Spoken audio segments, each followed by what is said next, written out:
Hey guys, in this video I'm going to go over the different ways that you can charge your Joy-Cons for the Nintendo Switch 2. So if they're out of battery, or if you just want to charge them up, just magnetically attach them to the side of the Switch 2. Now for them to charge, either the Switch 2 dock needs to be plugged in when the Switch 2 is of course in docked mode. If it's not docked, then you'd have to be plugged in either here at the top with power or at the bottom.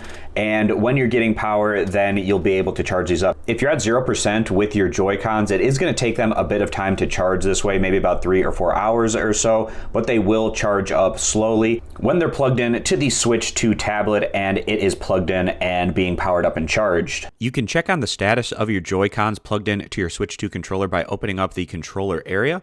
And from here, when the Joy-Con is attached to the system and the system is plugged in, you can see that you'll get a little charge icon on the Joy-Con. So I'm going to plug in the other one. You can see that it attaches up and we get that charging icon there as well. So that's a good way to check out really quick to see if you're getting those Joy-Cons charged up by opening up your controllers area and seeing them attached to the system and charging.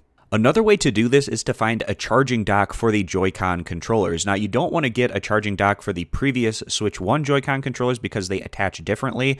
There are new products starting to roll out that are specifically made for the Nintendo Switch 2 Joy-Con magnetic controllers, and when you plug those in and you attach them up, it will charge those Joy-Cons without them having to be attached to the console. So I'll put the Amazon link to products like these down in the description if you'd like to check those out for yourself, but these are the different ways that we're going to go about charging the Joy-Cons for your Nintendo Switch 2. I appreciate you guys stopping by and consider subscribing for more Switch 2 content in the future.